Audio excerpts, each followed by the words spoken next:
Si tu recherches ce qu'on ne t'a jamais raconté à l'école et dans les médias, tu es au bon endroit. Bienvenue sur Grandeur Noire.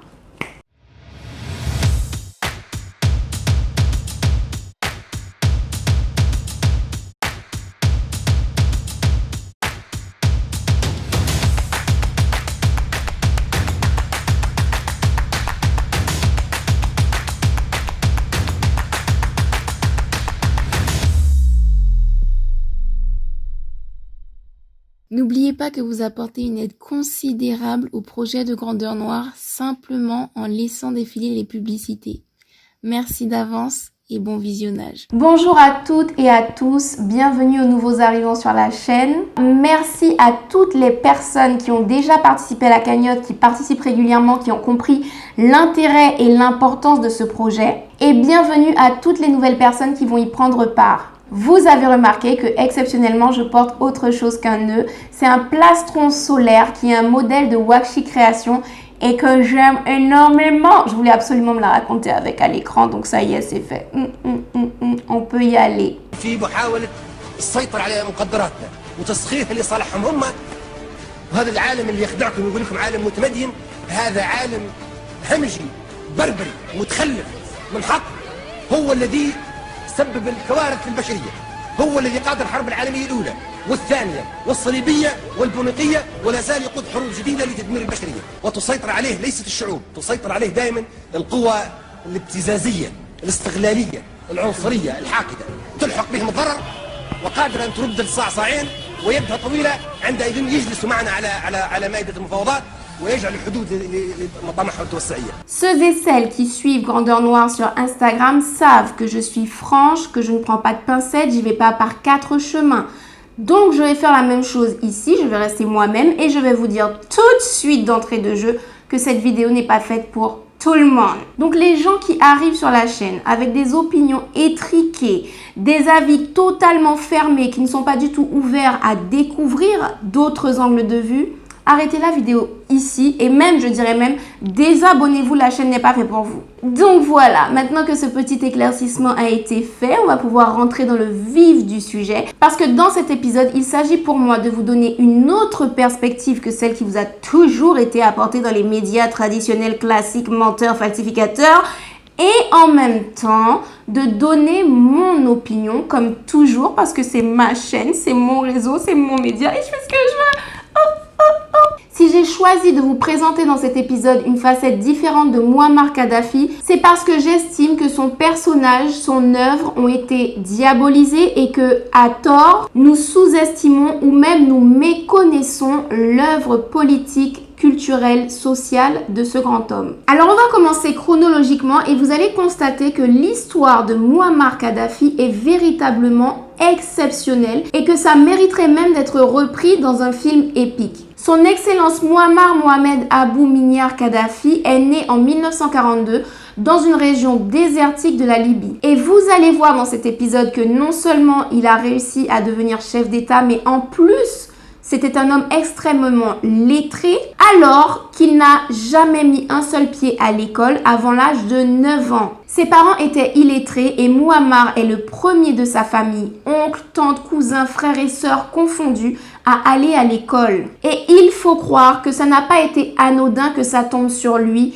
parce qu'il s'est révélé être un élève extrêmement brillant. Il a réussi toutes ses classes haut la main et il a même poursuivi des études de droit. Et tandis qu'il a appris à lire très tardivement, à l'âge de 9 ans, eh bien figurez-vous qu'après, il a dévoré des livres. C'était une passion pour lui de lire. Et en lisant, il a découvert que son pays, la Libye, était en train d'être pillé par les États-Unis, l'Italie et l'Angleterre. Ces 3 pays avaient envahi et colonisé la Libye pour mettre la main sur le pétrole. Et c'est en découvrant cette situation totalement injuste à travers ses lectures que Mouammar décide de laisser tomber le droit et de s'enrôler dans l'armée pour pouvoir libérer son pays, la Libye, de la domination occidentale. Tout comme à l'école, le parcours de Mouammar dans l'armée est exemplaire. Il progresse de grade en grade jusqu'à ce que finalement en 1969, ce soit lui qui dirige le renversement du régime monarchique. Alors, première chose à laquelle il faut faire attention, c'est que dans tous les médias classiques, vous allez entendre que Kadhafi a fait un coup d'État pour arriver au pouvoir. Pourtant, lorsqu'il s'agit des mêmes événements, du même contexte, de la même méthode, cette fois-ci en France, on ne parle pas de coup d'État, on parle de prise de la Bastille ou de révolution ou d'abolition des privilèges ou de transition vers une assemblée constitutionnelle. Eh bien, c'était la même chose, c'était un coup d'État. Donc, si on parle de coup d'État pour Kadhafi, il va falloir parler de coup d'État pour 1789 aussi. Donc, faites attention à ne pas tomber dans le piège du deux poids, deux mesures des médias classiques. Quand on met en parallèle la Révolution française de 1789 et la Révolution libyenne de 1969, je vous assure qu'on peut les superposer comme avec un calque et qu'il n'y a absolument aucune différence. Dans les deux cas, il s'agissait d'un ras-le-bol général de la population quant aux privilèges de la monarchie et quant au fait que le peuple soit complètement négligé. Le terme coup d'État est d'autant plus non approprié puisqu'il est souvent connoté avec une bande armée qui s'empare du pouvoir de façon sanguinaire et surtout qui garde le pouvoir entre ses mains pour instaurer une tyrannie par la terreur. Ça n'a pas du tout été le cas de Mouammar Kadhafi qui a installé immédiatement après l'abolition de la monarchie une démocratie directe où le peuple prend les décisions directement. Mouammar Kadhafi a également renoncé au titre de chef d'État ou de président.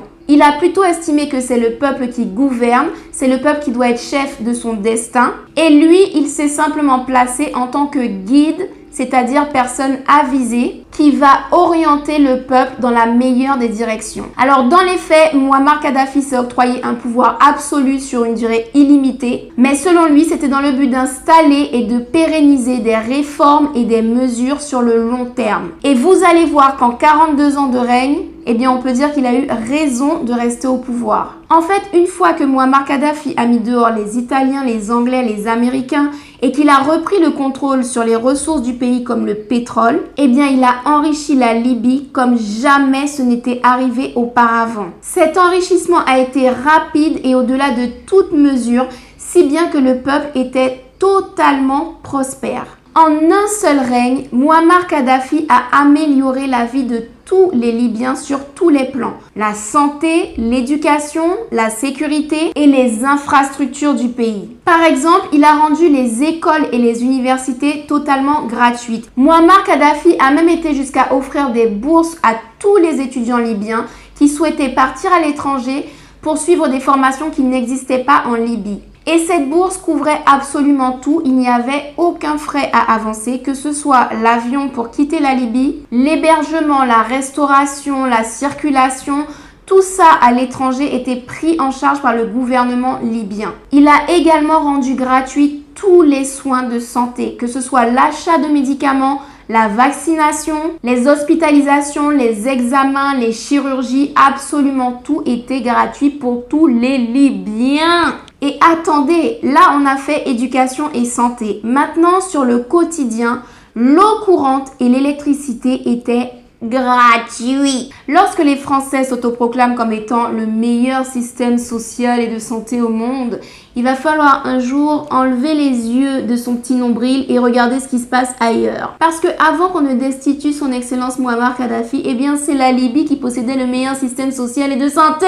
Et l'avant-gardisme et l'altruisme de son excellence Mouammar Kadhafi ne s'arrêtent pas là, puisqu'il a pris une position ferme quant à l'amélioration de la condition des femmes. Pour commencer, il a supprimé toutes les lois misogynes qui existaient en Libye. Ensuite, il a condamné tous les mariages arrangés. Il a tenté de faire cesser cette pratique, notamment le fait que des hommes adultes d'une trentaine d'années, parfois d'une quarantaine d'années ou plus, se marient avec des jeunes petites filles de 12, 11, 10 ans. Il a également fait encadrer la pratique de la polygamie de façon à ce que les femmes ne soient pas lésées. Enfin et surtout, il a donné l'accès à l'éducation à toutes les femmes. C'est-à-dire qu'avant Kadhafi, les femmes en Libye étaient restreintes au rôle d'épouse, puis de mère de famille, en tous les cas aux tâches ménagères. À partir de son règne, non seulement les petites filles vont enfin pouvoir aller à l'école et s'instruire, mais surtout il ouvre les portes de toutes les carrières, que ce soit dans la politique ou dans l'armée. Et d'ailleurs, il va montrer l'exemple en se constituant une garde rapprochée constituée uniquement de femmes. Donc ce que vous avez observé dans le blockbuster hollywoodien Black Panther, ça a vraiment existé très récemment en Libye autour de Muammar Kadhafi. C'était l'unité d'élite féminine de la présidence. Et ce choix qu'il a affiché ouvertement a été un message très fort au peuple libyen. Et à partir de ce moment, grâce à Muammar Kadhafi, eh bien, les femmes ont commencé à être considérées comme l'égale de l'homme. Tout allait bien dans le meilleur des mondes. Kadhafi a aboli la monarchie qui abusait. Il a apporté diverses améliorations au pays. Le peuple est prospère et satisfait. Mais comme dans toutes les aventures épiques, il va y avoir un renversement de situation. Ce renversement vient tout simplement du fait que Muammar Kadhafi fait le choix de s'intéresser à d'autres pays que le sien et de les aider à progresser aussi bien que lui a réussi à faire progresser son peuple. C'est ainsi qu'il va commencer à soutenir financièrement tous les pays qui sont colonisés par des Européens ou par les Américains et qui souhaitent reprendre leur indépendance. À partir de là, il va devenir l'ennemi à abattre pour l'Occident. C'est-à-dire que la Libye pouvait être riche et dilapider son argent comme elle veut pour son peuple, mais il ne fallait surtout pas qu'elle se mêle des pays colonisés qui se faisaient piller, exploiter par l'Europe et les États-Unis. Ce qu'il faut bien comprendre, c'est que Muammar Kadhafi était profondément humaniste. Ce qui l'intéressait, ce n'était pas le pouvoir et l'argent pour lui, c'était véritablement de protéger tous les êtres humains, de rendre tous les êtres humains prospères et satisfaits et heureux. Et vous constaterez dans ce que je vais vous présenter que toutes les initiatives qu'il a menées ont été en ce sens, c'est-à-dire aider les autres. D'abord son peuple en priorité, mais s'il peut aider les autres, il le fait et ce de façon désintéressée. Retenez bien que c'est à partir du moment où Kadhafi a commencé à apporter son aide aux pays africains colonisés qu'il est devenu un terroriste dans les médias occidentaux. Je vais reprendre chronologiquement pour vous détailler en quoi Muammar Kadhafi a aidé les pays africains. Tout d'abord, Muammar Kadhafi a offert au continent africain sa première révolution technologique depuis l'invasion des Européens. Toujours grâce aux ressources financières du pétrole, eh bien Muammar Kadhafi a financé un satellite de communication qu'il a mis en orbite et qui a libéré tous les pays africains du monopole qui jusque-là était complètement accaparé par certaines entreprises européennes. C'est-à-dire que les opérateurs européens qui proposaient la télévision, le Wi-Fi, la téléphonie pratiquaient des prix exorbitants puisque chacun avait le monopole dans un ou plusieurs pays. Les tarifs des appels vers l'Afrique ou bien vers l'extérieur de l'Afrique et même au sein de l'Afrique étaient les plus chers au monde. Et bien en plus de ça, il y avait un impôt annuel à régler par les pays africains vers les pays européens pour pouvoir utiliser la téléphonie, internet et la télévision. Et cet impôt s'élevait à plus de 500 millions de dollars par an. Donc pour pouvoir régler ce montant, eh bien les gouvernements mettaient une taxe sur la téléphonie, l'internet et la télévision.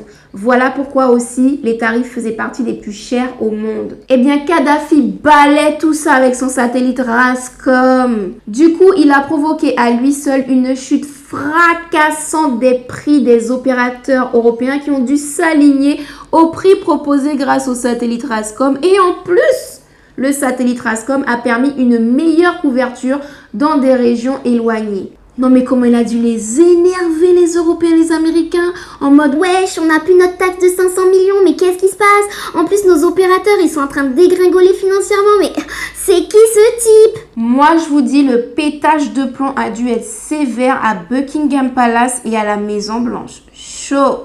Et là, comme de par hasard, je vous l'ai dit, l'image de Kadhafi devient celle d'un terroriste sanguinaire, dictateur qui tue son peuple et le malmène. Et hop là, on lui colle quelques attentats sur le dos et donc les États-Unis se donnent le droit de bombarder la Libye. Le président américain Ronald Reagan va ordonner une attaque sur la Libye, ce qui va coûter de nombreuses vies innocentes qui ne sont même pas des militaires. et parmi lesquels la fille adoptive de Mouammar Kadhafi. Mouammar Kadhafi sera lui-même blessé dans cet attentat, parce que c'est ça l'attentat en fait. Et en réalité, c'est ça la définition d'un attentat, c'est attaquer sans preuve, sans fondement, un pays, un peuple, des personnes, de façon arbitraire et doter des vies innocentes. C'est exactement la définition d'un attentat et c'est exactement ce que les Américains font depuis 245 ans. Eh bien, malgré cet acte meurtrier des Américains, son Excellence Mouammar Kadhafi ne va pas se laisser dissuader dans sa volonté de rassembler les pays africains et de les aider à progresser vers l'indépendance, la liberté. Et déjà à son époque, il avait compris que l'un des socles pour réussir son émancipation, c'est l'économie. Alors autant jusque-là, c'est plutôt les États-Unis qui s'acharnaient contre la Libye, mais quand son Excellence Mouammar Kadhafi va annoncer son intention de fonder une banque centrale africaine et un fonds monétaire africain, alors là, il a déclenché une coalition de tous les pays européens impérialistes et des États-Unis en tête contre lui. L'idéologie de Mouammar Kadhafi, que je vous invite à retrouver dans son livre vert, c'était de libérer les 55 États africains, que ce soit le Maghreb ou en dessous du Maghreb, de la domination financière, culturelle, spirituelle et autres influences occidentales. Et il a voulu commencer par l'aspect financier, puisque quand vous êtes maître de vos sous, je l'ai déjà expliqué dans la vidéo sur le franc CFA que je vous recommande de regarder si ce n'est pas fait, un État qui a la main sur ses revenus peut financer son armée, peut financer la formation de sa jeunesse, peut financer l'essor des nouvelles entreprises, peut financer les avancées scientifiques et les progrès technologiques. Donc en vérité, le nerf de la guerre, vous le savez, c'est l'argent. Et les Occidentaux sont très bien placés pour le savoir, donc ils ont vite compris là qu'avec cette histoire de fonds d'investissement africains, fonds monétaires, banque centrale africaine, tout ça hors de leur influence, hors de leur emprise, c'était fini pour eux concernant le pillage de l'Afrique. En fait, avec le fonds d'investissement africain que Kadhafi voulait créer, eh bien, ça aurait libéré tous les États africains, non seulement de leurs dettes, mais en plus, tous ces pays africains n'auraient plus jamais eu à emprunter des fonds auprès des Européens ou des Américains avec des taux d'intérêt exorbitants qu'il était tout à fait impossible de rembourser et qui se transformaient en dette infinie. On va pas se mentir, le FMI, Fonds monétaire international, n'a rien d'international. Il n'existe que pour servir les intérêts de l'Europe. Il n'est pas là pour aider les pays à se développer, mais pour faire de l'argent. Et comme si tout cela n'était pas suffisant pour faire craindre aux puissances occidentales de perdre leur emprise sur l'Afrique, Mouammar Kadhafi a poussé le bouchon encore un petit peu plus loin. Franchement, il était costaud. Il devait avoir des corones. Je sais pas comment il devait marcher avec des corones aussi lourdes. Maman! Donc, après tout ça, après avoir lancé son propre satellite et avoir fait s'effondrer les prix des opérateurs occidentaux, après avoir annoncé un fonds d'investissement africain et un fonds monétaire africain, avec, précisons-le, des monnaies africaines indépendantes de l'emprise européenne ou américaine. Et attention, là, ça va être du lourd, là. Là, son Excellence Mouammar Kadhafi s'attaque au franc CFA. Alors, ceux qui n'ont pas vu la vidéo que j'ai réalisée sur le franc CFA et l'écho, s'il vous plaît, mettez cette vidéo sur pause, allez voir la vidéo sur le franc CFA et revenez après pour la suite. Parce que sinon, vous ne comprendrez pas l'ampleur, l'importance de cette décision de Mouammar Kadhafi. Ceux en revanche qui ont vu la vidéo sur le franc CFA, vous savez très bien qu'en faisant ça, il a mis sa vie en danger de mort imminent. Je l'ai expliqué dans la vidéo sur le franc CFA, une vingtaine de chefs d'État africains ont été assassinés parce qu'ils se sont simplement opposés à cette monnaie colonisatrice, dévastatrice, cette monnaie hitlérienne, on le rappelle. Et aujourd'hui, en 2020, le franc CFA est encore là. On nous parle de l'écho, mais en réalité, c'est encore une grosse duperie. Donc clairement, le franc CFA, c'est du lourd. Et Mouammar Kadhafi le savait pertinemment à l'époque où il a fait cette annonce dans les années 2000, puisque Thomas Sankara, Félix Moumié, Olympio Sylvanus et tous les autres opposants au CFA avaient déjà été éliminés. Donc Mouammar Kadhafi savait très bien dans quoi il mettait les pieds. Il l'a fait en connaissance de cause et je trouve ça extrêmement courageux. Parce que son pays n'avait aucun problème ni d'une monnaie dépendante de la France, ni de pénurie de ressources, ni de misère ou de pauvreté. Donc en réalité, il pouvait tout simplement rester dans son confort libyen avec un peuple qui était totalement prospère et ne pas s'occuper de tout ça.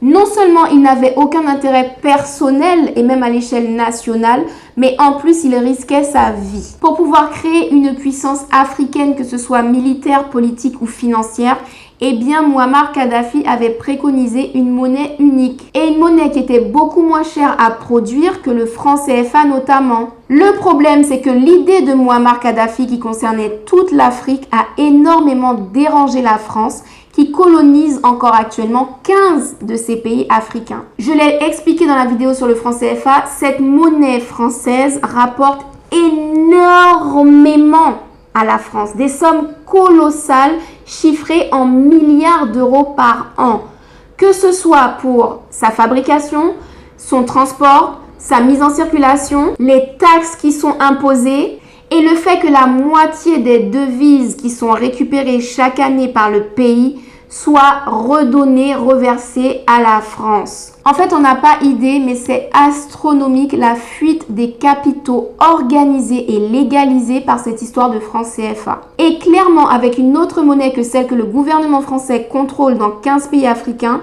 eh bien, c'est un manque à gagner énorme pour la France qui va la destituer immédiatement du rang de puissance mondiale. C'est-à-dire que sans le franc CFA, la France n'aurait même plus les moyens de faire partie de l'Europe puisqu'il faut payer le fait de faire partie de l'Europe. Face à une telle menace, on comprend que Nicolas Sarkozy ait immédiatement intensifié la diabolisation de Mouammar Kadhafi et qu'il se soit mis en chef de troupe pour pouvoir mener sa destitution. Alors, comme je vous l'ai expliqué tout à l'heure, d'abord, on a mis sur le dos de Mouammar Kadhafi la responsabilité de certains attentats pour lui donner une image de terroriste. Ça a donné le prétexte aux pays occidentaux de mettre la Libye sous embargo. Et je vous ai dit aussi que les Américains ont carrément procédé à des attaques frontales avec des bombardements de villes libyennes. Et au fur et à mesure des annonces de Mouammar Kadhafi de développer une émancipation de l'Afrique, une libération des pays africains, eh bien les persécutions sont montées crescendo jusqu'à ce que les pays occidentaux orchestrent carrément un coup d'État.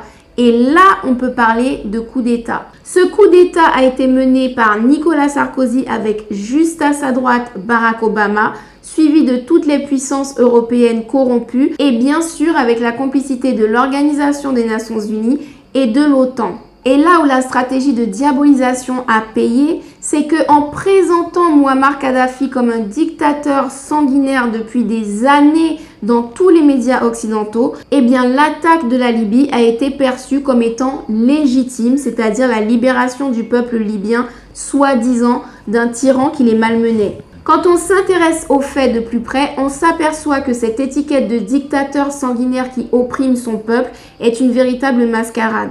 Alors appelez ça mascarade, supercherie, gag, mais en tout cas quand on présente un homme qui a rendu tous les soins médicaux de son pays gratuits, qui a rendu l'accès à l'éducation gratuit, qui a ouvert les portes des écoles et des universités aux femmes, qui a aboli toutes les lois du pays qui défavorisaient les femmes, qui a financé la formation des jeunes Libyens à l'étranger, qui a mis à disposition de tous les foyers libyens l'eau et l'électricité gratuitement, qui a offert une aide financière sans taux d'intérêt à tous les jeunes couples mariés qui souhaitaient s'installer en dehors de la maison de leurs parents, qui a sponsorisé tous les foyers libyens à hauteur de 300 € par mois, qui a exigé des banques libyennes qu'elles accordent des prêts à la population sans le moindre intérêt, qui a réduit le prix à la pompe à 0,08 € le litre. c'est-à-dire quasiment gratuit quoi. Il a supprimé les taxes que les agriculteurs payaient. Il a supprimé l'équivalent de la TVA pour les entrepreneurs. Absolument aucun Libyen ne payait d'impôts. Et donc c'est cet homme-là qui a instauré tout ça pour son peuple qu'on veut nous présenter comme étant diabolique. Et surtout, on veut nous faire croire qu'avec de telles conditions de vie favorables et prospères, eh bien le peuple libyen se serait soulevé contre le dirigeant qui leur a apporté tout ça. Alors si on veut tenter une petite brasse dans l'absurde, on pourrait poser la question, pourquoi son Excellence Mouammar Kadhafi aurait mis plusieurs dizaines d'années à installer la paix dans sa population, la prospérité dans sa population, pour finalement attaquer sa population, la tuer, l'opprimer, lui faire des misères ou je ne sais quoi. Quel est l'intérêt? Pourquoi avoir passé des années en fait à protéger et à s'occuper du bien-être de sa population si c'est pour ensuite tout défaire? Quelle est la logique? Il n'y en a pas. Donc clairement, ceci est un mobile tout à fait grotesque. Malheureusement, la diabolisation de Mouammar Kadhafi a fonctionné, ce qui a permis de légitimer l'attaque de la Libye par la France, l'Angleterre, les États-Unis et tous leurs alliés. Dans la tête de beaucoup de Français, de beaucoup d'Européens, de beaucoup d'Américains, c'était bon, ben cet homme-là, c'est un tyran, il fait du mal à son peuple, il faut aller secourir son peuple. Encore une fois, on est dans le syndrome du sauveur blanc qui veut toujours aller se mêler des affaires des autres. Il va falloir soigner ce syndrome, hein. Il va falloir en parler dans des sphères vraiment publiques. Il va falloir adresser ce problème parce que je vous jure que l'histoire du sauveur blanc là, ça fait grave des dégâts sur Terre en fait. Et alors le summum de ce syndrome du sauveur blanc, c'est de se dire, moi je me permets en tant que pays d'aller sauver la population d'un autre pays. Population qui n'a jamais envoyé ni des signaux de fumée, ni des messages d'alerte, ni rien du tout en fait pour demander de l'aide. Bref, en tout cas, quand on remarque tous les pays qui se sont ligués contre la Libye, ils ont un point commun, ils sont tous en faillite. Actuellement, et c'est vérifiable n'importe où gratuitement, les États-Unis comptent 14 000 milliards de dollars de dette. Je répète, 14 000 milliards. Est-ce que vous êtes... Non mais attendez, 14 000 milliards. C'est juste des sommes qu'on ne pourra jamais se représenter. Donc ce genre de chiffres montre bien qu'on a un gros problème concernant une monnaie fictive qui n'existe pas. Le système bancaire est totalement fictif. 14 000 milliards, c'est quelque chose qui est totalement imaginaire. Bien évidemment, on peut s'attendre à ce que cette somme ne soit jamais remboursée par les États-Unis. Quant à la France, l'Angleterre et l'Italie, eh bien chacune avoisine les 2000 milliards de dollars de dette. Non mais vous vous rendez compte qu'en pillant les autres, ces gouvernements-là sont à 2000 milliards de dettes? Non mais vous imaginez si on leur enlevait leur colonie actuelle. D'ailleurs, entre parenthèses, tous les pays africains, si on cumule leurs dettes à eux tous, ça ne dépasse pas 400 milliards. Donc, on récapitule. Les États-Unis à eux seuls, 14 000 milliards de dollars de dettes. La France, l'Angleterre, l'Italie, chacune est à 2000 milliards de dettes. Et en prenant les 55 pays africains, c'est-à-dire tout le continent, on atteint à peine 400 milliards de dettes. Mais à part ça, on nous présente les pays africains comme étant pauvres et les pays occidentaux comme étant riches. Je ne sais pas si vous vous rendez compte que tout un continent, c'est-à-dire plus d'1 milliard d'habitants, sont moins endettés, 400 milliards de dettes, qu'un seul pays qu'est la France qui compte autour de 2000 milliards de dettes. Est-ce que vous comprenez l'absurdité que ce soit la France qui contrôle 15 pays africains, notamment à travers la monnaie CFA. Donc j'espère que vous réalisez que la réalité que nous percevons dépend totalement du matraquage médiatique. Eh bien, c'est de la même façon qu'on vous a fait croire pendant des années que son Excellence Mouammar Kadhafi était un homme diabolique, un tyran, un dictateur sanguinaire qu'il fallait absolument éliminer. Finalement, cet axe du mal que sont les gouvernements européens de l'Ouest, eh bien, il a réussi à destituer, à assassiner Mouammar Kadhafi et surtout à prendre le contrôle du pétrole libyen. Je peux vous dire que ça a dû sacrément éponger pas mal de leurs dettes. Et comme à chaque fois que cet axe du mal attaque un pays, eh bien, ils ont semé le chaos. Lorsque vous regardez l'état de la Libye en ce moment, son peuple n'a rien de sauvé, ses infrastructures n'ont rien de préservé, la sécurité non seulement n'a jamais été ramenée, mais surtout elle a été détruite puisqu'il existait une sécurité avant, pendant le règne de Kadhafi, et que depuis la fin du règne de Kadhafi, cette sécurité n'existe plus. Quant à la prospérité du peuple libyen, c'est même plus la peine d'en parler. C'est-à-dire que les histoires d'écoles gratuites, de soins médicaux gratuits, d'eau et d'électricité gratuite, d'essence à un prix dérisoire, d'études à l'étranger qui sont financées, de foyers qui reçoivent de l'argent de l'État, de couples mariés qui reçoivent une subvention, de conditions de la femme améliorées, tout ça a été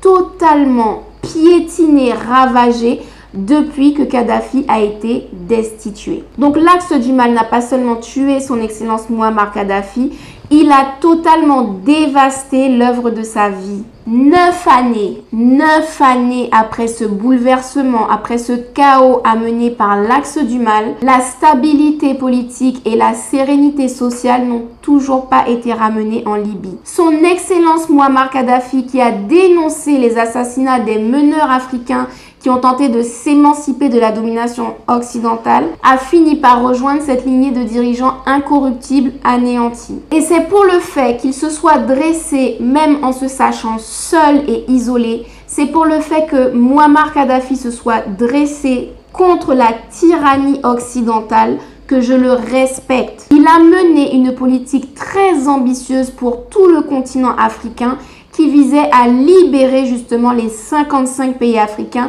de l'hégémonie occidentale. Alors concernant tous les colons refoulés qui vont venir répandre leur indignation dans les commentaires, sachez juste que si vous comptez dire « Mais comment ça, Kadhafi, c'était pas une personne bien, il a quand même tué des opposants, il a fait des choses pas nettes et tout et tout », eh bien, je vais en retour vous poser la question, lequel de vos dirigeants à vous, à qui vous rendez hommage, que vous respectez, que vous admirez, dont vous faites les éloges dans les manuels scolaires, dans les documentaires, lequel d'entre eux est absolument exempt de massacre ou d'avoir tué des opposants? Si je prends en Angleterre, il y en a plein des exemples en Angleterre, je vais juste prendre le règne de Marie Tudor. Elle a massacré des milliers de personnes de son peuple parce qu'ils ne prêtaient pas allégeance à la même religion qu'elle. Elle a donc fait tuer cruellement femmes, enfants, personnes âgées, peu importe. Elle a tué tout le monde sans distinction. Les États-Unis, on va même pas parler d'eux parce que rien qu'avec la ségrégation raciale et l'esclavage, eux là, c'est mort concernant juger le massacre des autres pays. Maintenant, on va passer au croustillant là, qui fait grincer un petit peu des dents. Le général de Gaulle qui a des avenues à son nom, à qui tous les présidents actuels français se réfèrent, eh bien lui, il compte des millions de personnes massacrées. Donc les Français sont très mal placés pour aller juger comment les uns et les autres dirigent leur peuple. Ceux qui sont courageux, lisez-moi ce livre qui s'intitule Cameroun et qui détaille le massacre des Bassa et des Bamileke au Cameroun. Massacre organisé par le général Charles de Gaulle. Massacre qui a coûté la vie à des millions de Camerounais et qui a ravagé des villes entières puisque le général de Gaulle a décidé de bombarder au napalm. Et pourquoi le cher général de Gaulle a-t-il bombardé les Camerounais au napalm? Tout simplement parce qu'après des centaines d'années de colonisation et de mise en esclavage et de camps de concentration, eh bien les Camerounais revendiquaient leur indépendance, leur émancipation. Et les militaires français se sont livrés à de la barbarie là-bas au Cameroun, notamment en collectionnant des têtes. Ces militaires français prenaient le temps de trancher les têtes des êtres humains, c'est quand même quelque chose d'assez compliqué à réaliser, et de les prendre en photo. On est dans de la barbarie purement cruelle et gratuite. Alors concernant l'ère de la République française, tous les présidents français se sont livrés à des massacres, à des génocides, à des exactions criminelles, à des assassinats maquillés, orchestrés. Que ce soit Mitterrand, Sarkozy, De Gaulle, Valéry Giscard d'Estaing, tous, même Hollande, absolument tous. Je vais même pas parler de Macron parce que là, il se cache même plus, donc c'est pas une nouvelle en fait. Si vous désirez en apprendre plus sur les dirigeants français qui ont commis des exactions criminelles, vous avez le livre France-Afrique, affaires d'État et opérations secrètes. Vous avez également le livre La France-Afrique, le plus long scandale de la République. Et pour ceux qui maîtrisent l'anglais, vous avez le livre du Surinamien Walter Rodney, How Europe Underdeveloped Africa. Quel a été le tort de son Excellence Mouammar Kadhafi pour mériter une mort aussi violente et surtout pour que son œuvre soit totalement ravagée? A-t-il tenté de conquérir un pays étranger à la Libye? Non. S'est-il permis de juger, de dicter ce qu'il faut faire ou d'obliger un pays étranger à diriger sa population comme lui, il perçoit qu'il faut diriger? Non. A-t-il menacé un ou plusieurs pays de leur faire la guerre avec des armes chimiques, biologiques ou atomiques? Non. S'est-il acharné à réprimer violemment sa population pendant des années, comme on peut voir le gouvernement Macron le faire sur les gilets jaunes? Non plus. A-t-il empoisonné sciemment plus de 500 000 personnes, comme le gouvernement l'a fait pour les Antilles, Guadeloupe, Martinique avec le chlordécone? Non.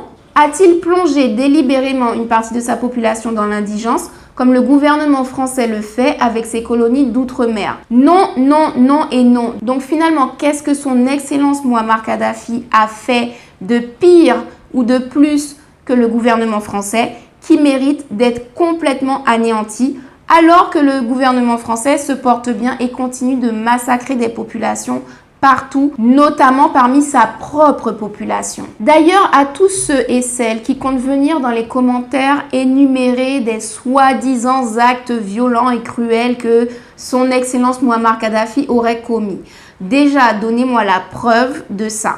Si votre source c'est BFM, LCI, TF1 et consorts, commencez à creuser et à rechercher des informations ailleurs. Maintenant, sur les torts réels concernant éventuellement des actes violents de répression contre des opposants, je vous demande quel dirigeant, quel gouvernement n'a pas procédé à de la répression de l'opposition, n'a pas outrepassé ses droits, que ce soit ouvertement ou dans l'ombre. Et la France a l'un des plus grands palmarès en termes d'élimination des opposants. J'insiste, mais si vous n'avez pas vu la vidéo sur le franc CFA, allez-y.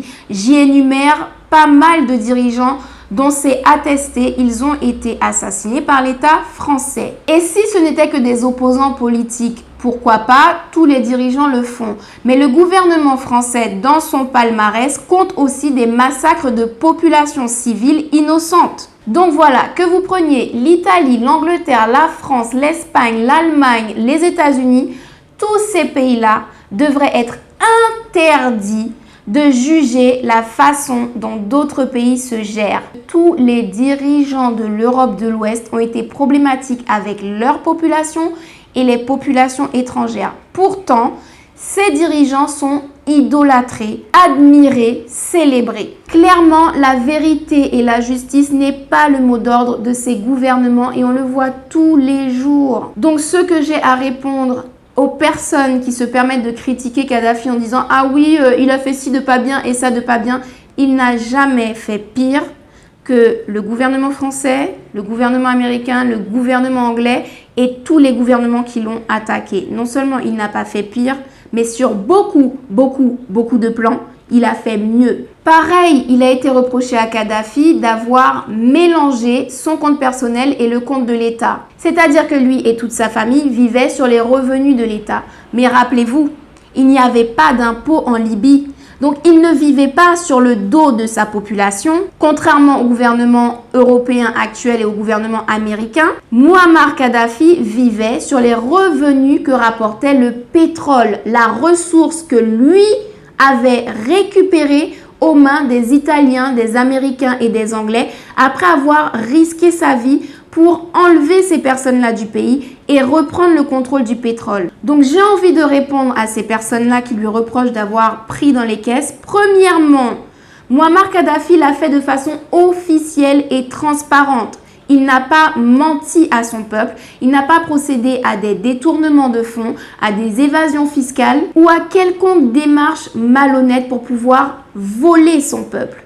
Deuxièmement, ce n'est pas l'argent du peuple, c'est l'argent du pétrole que lui, il a risqué sa vie pour récupérer. Troisièmement, c'est pas comme si il se sert dans les caisses de l'État au détriment de sa population qui meurt de faim. Il a apporté des progrès sur tous les plans à sa population qui vivait très bien grâce à lui. Donc le peuple libyen n'était en rien lésé que Mouammar Kadhafi vive sur les revenus de l'État. Donc pour en revenir à mon propos, tout ce qu'on pourrait reprocher à Kadhafi comme exaction, d'une part, les gouvernements de ceux qui formulent les reproches ont fait pire, mais là on n'est pas dans 2 fois pire ou 10 fois pire, on est dans 9999 fois pire. Et ensuite, la plupart de ce qu'on lui reproche est totalement inexistant et inventé de toutes pièces. Comme par exemple cette rumeur selon laquelle Mouammar Kadhafi avait des esclaves sexuels, notamment parmi sa garde d'élite, et qu'il abusait de certaines femmes, qu'il les maltraitait. Ça, c'est encore les fantasmes des colonisateurs étrangers. C'est leur façon de procéder. Donc, ils se disent que les autres fonctionnent comme eux. Non, un homme qui passe sa vie à libérer les femmes de la misogynie, du machisme et de l'infériorisation sociale n'a pas le profil d'un homme qui souhaite faire du tort aux femmes. Donc tout un tas de choses totalement fausses ont été inventées à propos de Mouammar Kadhafi de façon à ce que sa mémoire soit tellement entachée que personne n'ait envie d'aller creuser, découvrir ce qu'il a fait de bien et se rendre compte de la supercherie. On le fait passer pour un pervers sexuel, pour un dictateur, un sanguinaire, pour quelqu'un de cruel qui était omnubilé par le pouvoir, de sorte que les gens, ils entendent le mot, ils essayent même pas de creuser, d'acheter un livre, que tout de suite, poubelle. Et en parlant de livres, je vais vous lire un passage de celui-ci qui est une mine d'informations incroyable. Il s'agit d'un recueil de discours de 55 dirigeants africains. Et parmi eux, il y a le discours de Mouammar Kadhafi. Alors c'est vrai que ce livre est énorme et qu'en plus il est très cher, donc tout le monde ne pourra pas se l'offrir. Et du coup, c'est pour ça que je vais vous en lire quelques passages, de façon à ce que vous compreniez bien quel était non seulement le caractère de Kadhafi en termes de se dresser seul contre tous, ce qui ne lui faisait pas peur, mais également pour que vous compreniez son idéologie qui ne s'arrêtait pas à la prospérité de son peuple, mais qui s'étendait à la prospérité de toute la planète. Alors, je vais devoir lire en diagonale parce que le discours fait 23 pages. Donc déjà, ce discours, il a été prononcé le 23 septembre 2009, c'est-à-dire 2 ans avant son assassinat. Et vous comprendrez que ce discours a participé aussi à la décision de le faire assassiner. Ce discours du 23 septembre 2009, il est prononcé à la tribune de l'ONU aux États-Unis à New York. Et c'était la première fois que Kadhafi était autorisé à s'exprimer dans une institution pareille internationale, puisque je vous rappelle qu'il a été persécuté et notamment qu'il a été boycotté. On l'a mis sous embargo. On l'a qualifié de terroriste pendant des dizaines et des dizaines d'années. Donc du coup, il a été réhabilité très très récemment. Et d'emblée, le mec, direct, vous allez voir, il dit « L'ONU a été créée par 3 ou 4 pays qui s'étaient réunis pour lutter contre l'Allemagne pendant la Seconde Guerre européenne. » C'est moi qui dis européenne. Hein. Lui, il a dit guerre mondiale, mais c'était pas une guerre mondiale, c'était juste en Europe. Enfin bref. Ces quelques pays se sont octroyés le droit de veto. Cela s'est produit en l'absence de 165 pays. Donc déjà, le gars, il arrive à l'ONU pour la première fois en 2009 et il est en train de dire à l'ONU, vous n'êtes pas légitime parce qu'en fait, il n'y a que 3-4 là qui s'autoproclament superpuissance, qui ont tous les droits. Et en fait, tous les autres sont des figurants. Ensuite, il continue. Le gars, il a démantelé la charte de l'ONU, c'est-à-dire l'ossature même de cette institution. Il a dit, ouvrez les guillemets, si on lit la charte des Nations Unies, on trouve que le préambule de la charte diffère de ses articles. Le préambule dit que toutes les nations, grandes ou petites, sont égales. Sommes-nous égaux s'agissant des sièges permanents? Non. Avons-nous tous le droit de veto? Non. Je vous dis, le gars, chaud patate. Le préambule de la charte déclare qu'il ne sera pas fait usage de la force des armes, sauf dans l'intérêt commun. 65 guerres ont éclaté depuis la création de l'ONU. elles sont dans l'intérêt d'un ou 3 ou 4 pays, mais certainement pas de toutes les nations. Nous n'avons pas peur de parler à quiconque de façon peu diplomatique. Il ne devrait y avoir ni hypocrisie ni diplomatie parce que cela concerne la question importante et vitale de l'avenir du monde. C'est l'hypocrisie qui a entraîné les 65 guerres depuis la création de l'ONU. Donc Muammar Kadhafi continue son discours en disant « 192 nations sont contrôlées par seulement 5 pays. Nous faisons de la figuration et nous n'avons pas notre mot à dire. Le terrorisme n'est pas seulement celui d'Al-Qaïda, mais revêt également d'autres formes. Le Conseil de sécurité est le symbole du féodalisme politique exercé par des membres permanents pour se protéger entre eux et pour s'en servir contre nous. On ne devrait pas l'appeler Conseil de sécurité, mais Conseil de terreur. » Chaud. Et franchement, quand j'ai lu ce truc-là, je me suis dit, mais attends, c'est le vrai discours ou c'est pas possible. Il a vraiment été prononcé ça, le gars. C'est le vrai discours. J'ai été vérifiée. Le gars s'est tenu debout à l'ONU, là. Il a dit ça devant... Non, chaud. Franchement, le gars, je le respecte. Donc, toujours en parlant des superpuissances, hein, on connaît États-Unis, France, Angleterre, Allemagne, Italie, tous ces gens-là. Il dit, s'ils ont un intérêt à défendre, ils ont recours au chapitre 7 de la charte et l'utilisent contre les nations pauvres. Mais s'ils souhaitent violer la charte, ils l'ignorent comme si elle n'existait pas du tout. Ces puissances n'utilisent jamais de résolution contre elles-mêmes. Cela a réduit l'Organisation des Nations Unies à un simulacre qui a causé des guerres et a violé la souveraineté des États indépendants. Pour cette raison, nous, donc quand il parle de nous, c'est lui et son peuple, nous n'avons plus confiance dans le Conseil de sécurité de l'Organisation des Nations Unies qui ne nous a pas donné de sécurité. Nous ne nous engageons pas à respecter les règles ou les résolutions du Conseil de sécurité de l'Organisation des Nations Unies parce qu'il n'est ni démocratique ni juste, mais dictatorial. Ah, j'ai chaud. Franchement, juste lire le truc là, j'ai chaud. Et en fait, c'est à partir de là qu'on l'a accusé de terrorisme, de vouloir mettre en œuvre une arme nucléaire et d'attaquer les gens, tout simplement parce qu'il a, il a démontré que l'ONU était totalement factice, n'avait aucun pouvoir, ne faisait rien, était contrôlé par quelques pays qui sèment la terreur partout sur la planète et que lui, il se dissociait de ça.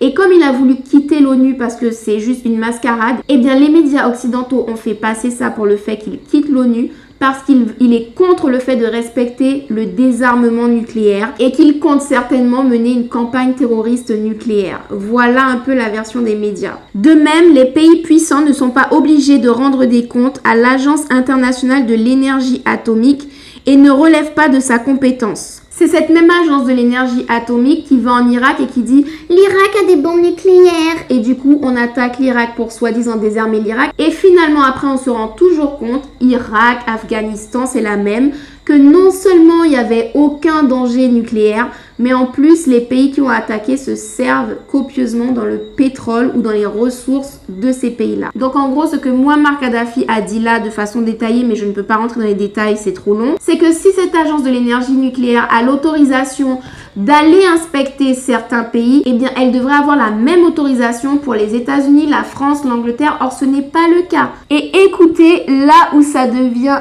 intéressant, où il y a beaucoup de vos cœurs qui vont vibrer, écoutez bien.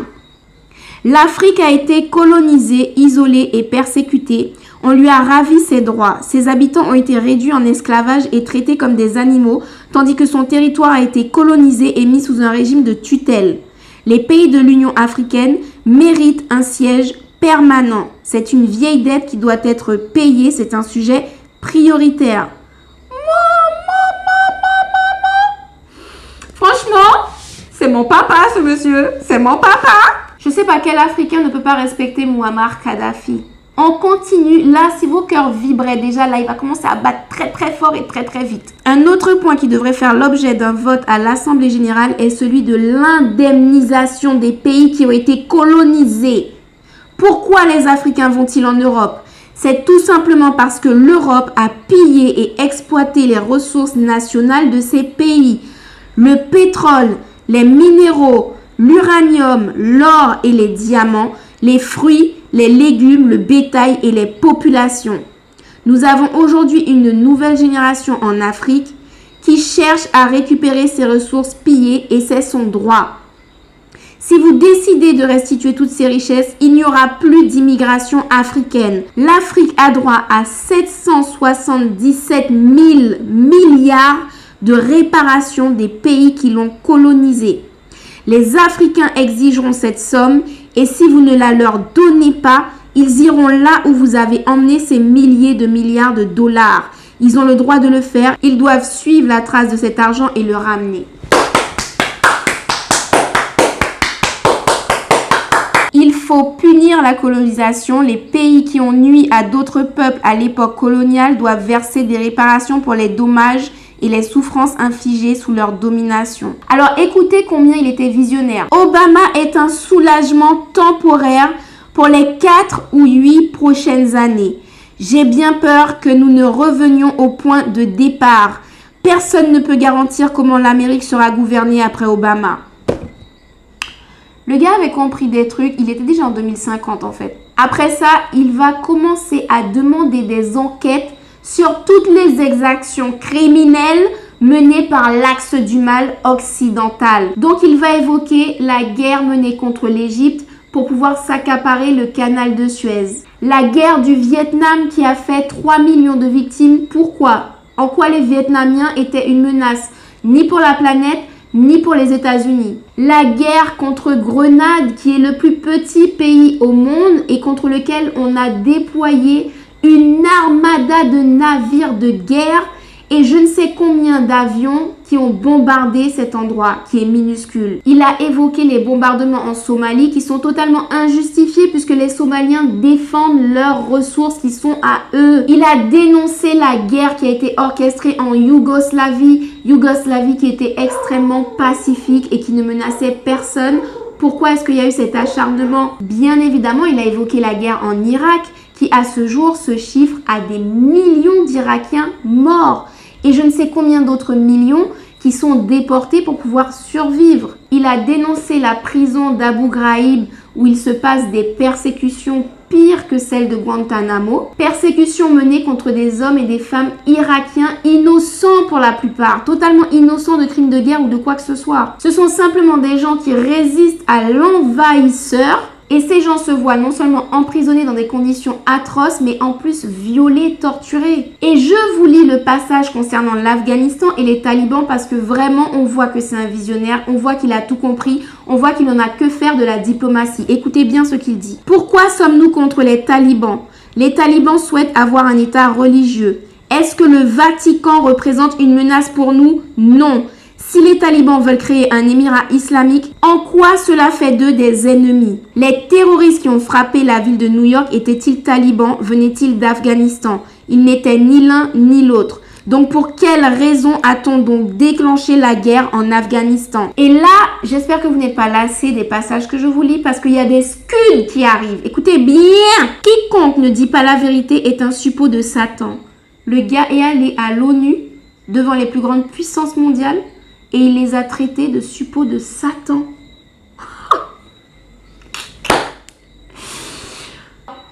Non mais ce gars-là, il devrait avoir un portrait géant chez chacun d'entre nous, c'est pas possible. Donc après cette phrase, il réclame des enquêtes sur différents assassinats, notamment sur l'assassinat de Patrice Lumumba, sur l'assassinat de Martin Luther King et il dénonce encore une fois la partialité à peine voilée de la Cour pénale internationale. Il dit pourquoi seuls les petits États et les pays du tiers-monde sont-ils traduits devant cette institution? Si elle est internationale, pourquoi est-ce que les grandes puissances ne sont jamais concernées malgré tous leurs méfaits? Et là, comme si ce n'était pas suffisamment grandiose, il s'attaque à Big Pharma, à savoir l'industrie pharmaceutique qui fabrique des maladies, qui fabrique des virus et qui se fait de l'argent ensuite avec des médicaments et des vaccins. Donc il dit, pourquoi la manière de faire face aux maladies est-elle erronée? C'est qu'il s'agit de commerce. Un virus est créé et propagé à travers le monde pour que les entreprises capitalistes fassent des profits grâce à la vente de médicaments. Cela est inadmissible. Les vaccins et les médicaments ne doivent pas se vendre mais doivent être offerts gratuitement. Annoncez la gratuité des médicaments et des vaccins et les virus ne se propageront plus car ils sont créés pour que les vaccins soient mis au point et que les entreprises capitalistes en tirent profit. On était en 2009 En 2020, le corona machin chose ne vient que confirmer ces dires. On voit toutes les manigances, toutes les manipulations, tous les stratagèmes.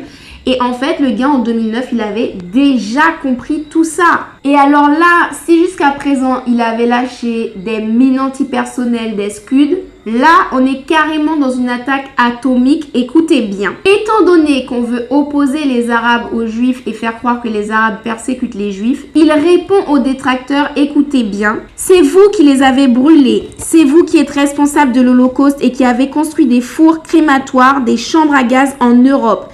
C'est vous qui haïssez les Juifs, ce n'est pas nous.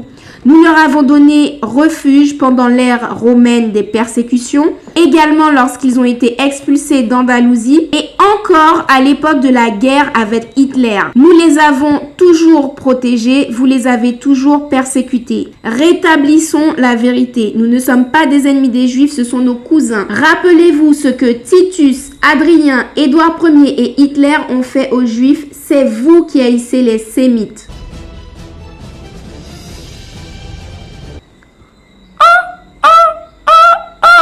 Même les chefs d'État africains les plus audacieux, personne ne s'est adressé aux Nations Unies comme lui il l'a fait. Et il a fini son discours en disant « La Libye peut contribuer à aider le monde à passer d'une époque à une autre, à passer d'un monde malmené, affligeant, humilié, terrifié, redoutable et menaçant à un monde où règne l'humanisme et la tolérance. » Et c'est là où je veux en venir en vous lisant cet extrait. C'est que Mouammar Kadhafi, son idéal n'était pas juste pour le peuple libyen, il était à l'échelle planétaire. Comme il l'a dit, humanisme et tolérance. Donc il voulait dans un premier temps l'unification des pays africains pour qu'ils puissent se redresser économiquement, militairement, politiquement, culturellement. Mais il désirait en finalité l'union et l'harmonie entre tous les peuples, sans pour autant imposer une uniformisation. C'est-à-dire qu'on peut être uni sans être unique. On peut être différent, mais tous rassemblés sous la même vision politique.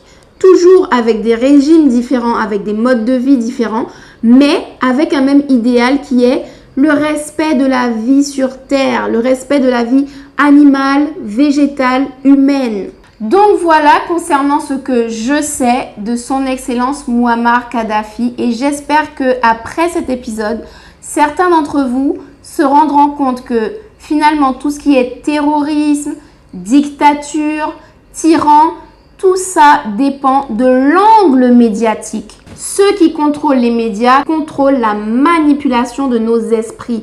C'est pour ça que nous avons besoin de plus en plus de médias alternatifs comme le mien, Grandeur Noire, et comme tellement d'autres. Il en existe aujourd'hui une multitude et je vous invite vraiment à ne pas vous restreindre à certains grands médias classiques, mais à toujours aller regarder ailleurs quelle autre version existe. Donc voilà, certains d'entre vous comprendront maintenant pourquoi j'admire énormément, j'ai un respect immense et une reconnaissance pour ce que Mouammar Kadhafi a fait déjà pour son pays. Pour moi, c'est exemplaire. On devrait vraiment prendre exemple sur comment il a développé, comment il a repris le contrôle, il a développé et surtout, il a emmené son peuple vers le progrès.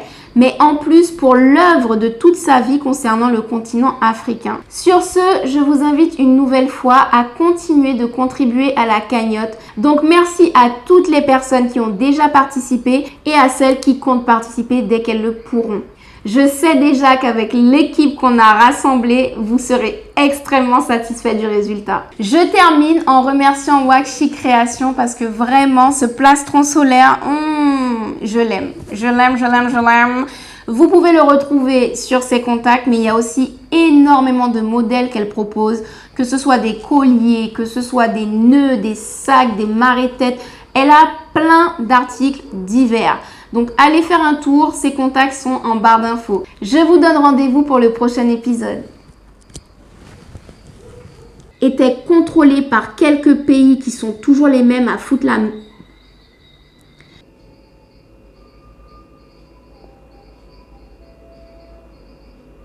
Putain, mais c'est quel voisin qui joue la Marseillaise à la flûte? C'est une blague! Pendant l'épisode sur Kadhafi? Non, mais